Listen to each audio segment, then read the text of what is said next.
पिछले एपिसोड में हमने बात करी थी कि एक एंटरप्रेन्योर में कौन कौन से तमाम सारे गुण होने चाहिए सक्सेसफुल एंटरप्रेन्योर होने के लिए। इस एपिसोड में हम ये बात करेंगे कि वो कौन सा सबसे आवश्यक गुण है एक एंटरप्रेन्योर में जो कि उसको सफल बनाता है। तमाम विशेषताओं में जो सबसे ज़्यादा ज़रूरी आवश्यकता है एक एंटरप्रेन्योर के अंदर वो है उसकी decision making power, decision making skill. एक एंटरप्रेन्योर को अपने ऑर्गेनाइजेशन के, अपने एंटरप्राइज के लिए, उसके सक्सेस के लिए रोज़ नित्य प्रति बहुत सारे डिसीजंस लेने पड़ते हैं और हर डिसीजन वो लिखता है कागज़ के ऑर्डर पे और संबंधित डिपार्टमेंट में या संबंधित गतिविधि में उसको पास ऑन कर देता है। उन्हीं ऑर्डर्स पे चल के आगे सारी की सारी टीम और सारी की सारी एक्टिविटी और सारी का सारा दिशा निर्देश तय हो जाता है। तो बेस कहाँ है? बेस है उस डिसीजन पे जो वो एंटरप्रेन्योर लिख के तमाम सारी जितनी भी एक्टिविटीज़ हैं, हज़ारों एक्टिविटीज़ होती हैं एक एंटरप्रेन्योर, तो उसको जो लिख के देता है काम तो वही हो रहा है। क्या काम हो रहा है? क्या उसने डिसीजन लिया है।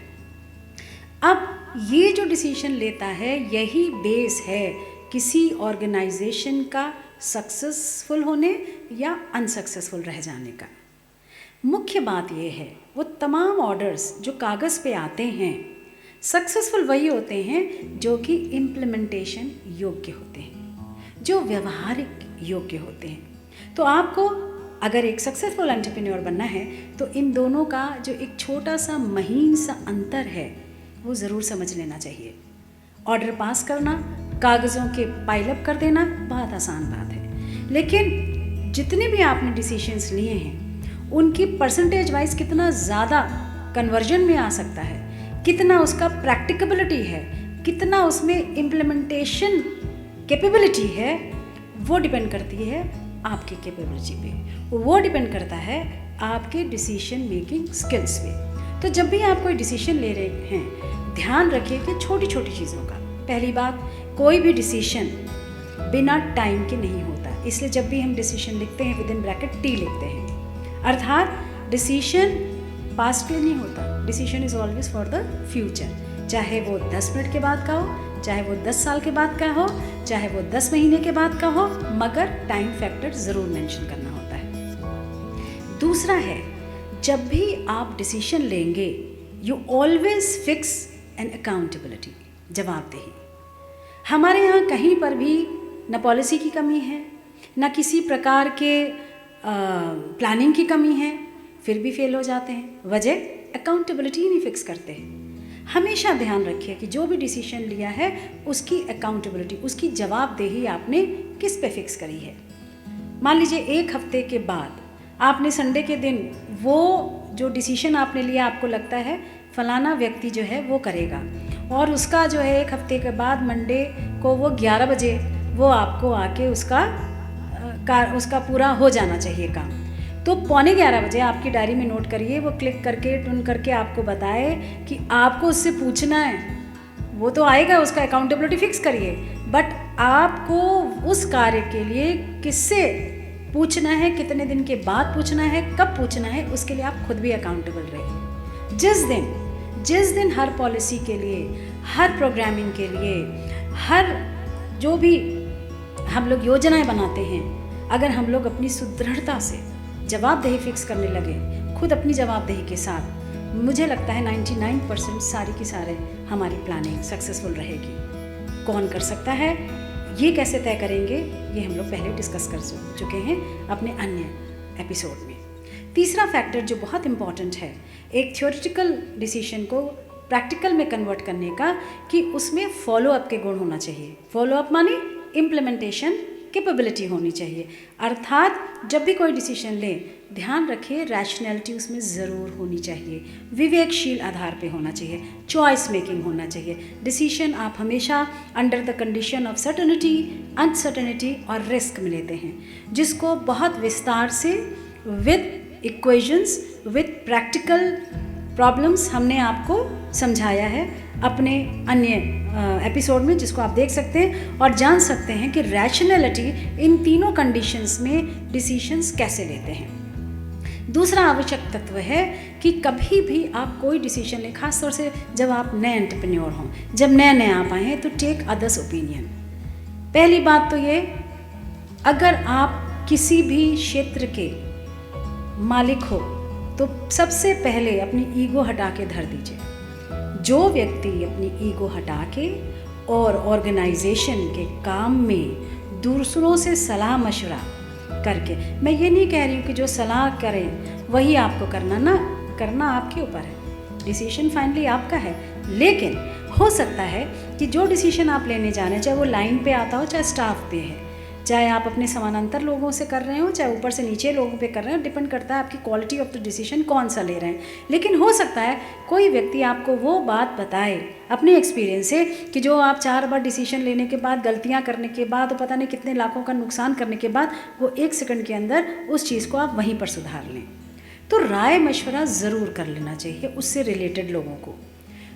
दूसरी चीज़ और अन्य चीज़ ये है कि आप हमेशा जो भी डिसीजन लेंगे उसको तोल लीजिए कि अपनी लिमिटेशंस देख के। बनाने चले हैं 7 स्टार होटल, लेकिन हमारे फाइनेंशियल फैक्टर्स कहते हैं कि हम तो 2 स्टार या अभी 1 स्टार भी नहीं बना सकते, हम अभी मोटेल के ही हमारे पास फाइनेंसेस हैं, या हमारे पास तो बहुत फाइनेंसेस, हम होटल बनाने चले हम 5 स्टार बना सकते हैं। तो पहले आकलन कीजिए आपके रिसोर्सेज क्या है, आपका human resource and financial resource, ये 2 रिसोर्सेज हैं जो बहुत ज़रूरी हैं। इनके ऊपर आप अपना आकलन करने के बाद ही दूसरा ये भी देखिए कि अवेलेबल है भी कि नहीं। बहुत अच्छा काम करने जा रहे हैं, बहुत ऊंचा सोचा है, लेकिन वेदर दे आर अवेलेबल और नॉट। तो अवेलेबिलिटी ज़रूर देख लीजिए अपनी लिमिटेशंस के तहत कि क्या क्या चीज़ें आपको अवेलेबल है, और ये तमाम चीज़ें करने के बाद फिर आप उसका फॉलोअप, कौन व्यक्ति किस चीज़ को करेगा, अपनी फॉलोअप टीम बनाइए और उनको उसमें कौन हेड करेगा, किसको करेगा, ये सारी चीज़ लिखित रूप पे पॉइंट वाइज करके ही आप डायरेक्शंस लिखित ही दीजिए हमेशा कि ये तुमको करना है और तुम्हारे अंडर ये टीम है। कोई भी डिसीजन जब अंतिम स्टेज पे पहुँचे और जब आप उसको एग्जीक्यूशन के लिए नीचे फ्लोट करने वाले हों, तो उसको आप दोबारा से ये ज़रूर देख लीजिए कि सबका काम निश्चित है, सबके जॉब्स निश्चित हैं, कौन क्या करेगा, कितने दिन के अंदर आपको वो काम चाहिए और उसकी अकाउंटेबिलिटी कौन दे रहा है, ये चीज़ तय करने के बाद ही आप अपना डिसीजन ऑर्डर के रूप में निकालेंगे। ये तो ऐसी बातें हैं जो कि अब आपको समझा सकते हैं, लेकिन ये तमाम सारी चीज़ें जो आप कर रहे हैं वो कहाँ पर डिपेंड करेंगी? आपके खुद पर, आपकी पर्सनालिटी पे। कोई भी डिसीजन जो हम ले रहे हैं वो आता है हमसे, हमारे व्यक्तित्व से, और आपका व्यक्तित्व जो बन चुका है वो तो बन ही चुका है, उसमें हम कुछ नहीं कर सकते।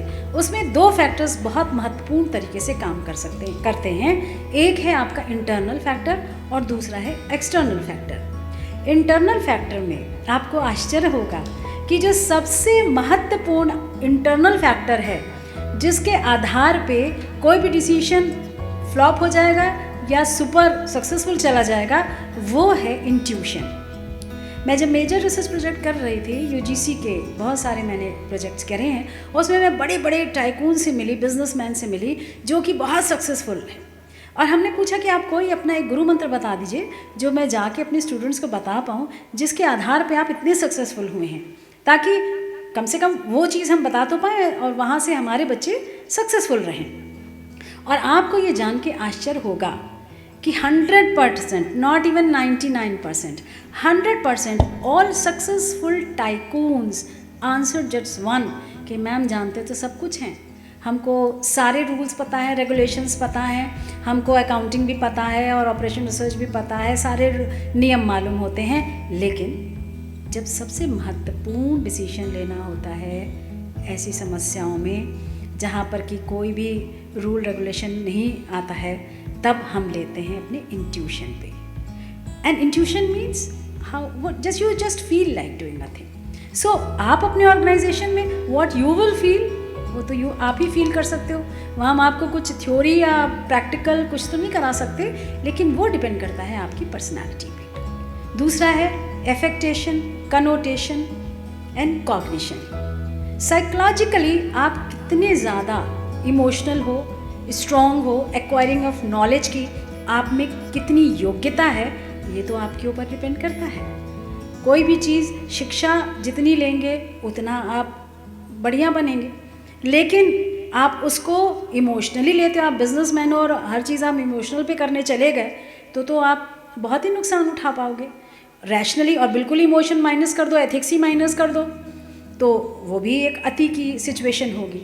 तो आप इन सब चीज़ों को किस प्रकार से मैनेज करके और एक डिसीजन पे पहुंचोगे, वो हम अपने एक एपिसोड में बता चुके हैं। लेकिन ये सारी चीज़ें थ्योरी से कन्वर्जन इनटू प्रैक्टिकल में काम आती हैं। एक्सटर्नल फैक्टर्स में ऑफ कोर्स आपका ऑर्गेनाइजेशन का इंटरनल एक फैक्टर होता है, एक्सटर्नल फैक्टर्स होते हैं, उनसे आप प्रभावित होते हैं। आपके ऑर्गेनाइजेशन में पॉलिटिकल एनवायरनमेंट कैसा है, कितना सपोर्टिंग है, किस प्रकार से आपको उस ऑर्गेनाइजेशन के लिए एक सपोर्ट मिल रहा है कि नहीं, आपका वातावरण जो है आपके ऑर्गेनाइजेशन के प्रो है कि नहीं, ये थोड़ा सा समझ के ध्यान दे के अपने डिसीशंस लीजिए। और सबसे ज़्यादा ज़रूरी है कि लीगल एस्पेक्ट, लीगल फ्रेमवर्क क्या है। बहुत अच्छे आप डिसीशंस लेते हैं, बहुत अच्छा आप काम करते हैं, लेकिन आपके देश का कानून ही नहीं अलाउ करता, आपके लीगल फ्रेमवर्क में नहीं आता, तो सबसे पहले जो भी काम करने आप जा रहे हैं उसकी लीगलिटी देख लीजिए, उसके लीगल फ्रेमवर्क देख लीजिए। और इन तमाम तथ्यों को एक जगह करने के बाद ठंडे दिमाग से सारे जितने भी प्रॉब्लम्स हैं उनके ऊपर विचार विमर्श करके मैक्सिमम ऑल्टरनेटिव्स ढूंढ के और तब आप डिसीशंस लीजिए। आप देखिए कि ज़्यादा से ज़्यादा आपके डिसीशंस। एक जो सबसे ज़रूरी बात है जब आप कोई डिसीजन ले रहे हैं, escalation to commitment. Escalation to commitment माने होता है अगर आपने डिसीजन लिया है तो आप जिम्मेवार हैं, फेलियर के समय भी आप जिम्मेवार हैं। तो जो आपने कमिटमेंट किया है, स्टैंड टू इट। कोई वजह होगी, कोई कारण होगा उसका फेलियर का, लेकिन डिसीजन तो आपका था। तो हमेशा एक कमिटमेंट की फीलिंग अपने में रखिए, एक स्ट्रेंथ लाइए कि हाँ ये मेरा डिसीजन था, फेल हो गया, वजह यह है। मैंने अभी आपको जितने भी बातें बताई हैं वो हमारी किताब है डिसीजन मेकिंग स्किल्स, उसमें आप इसका वृहत रूप से वर्णन है, उसको भी आप देख सकते हैं। बाकी एंटरप्रेन्योरशिप के लिए मेरी किताबें हैं, 10 किताबें हैं जो कि पहले एपिसोड में आपको बताई गई थी। उसको पढ़ के आप अपने आप को एक सफल उद्यमी ज़रूर बना पाएंगे। Thank you very much.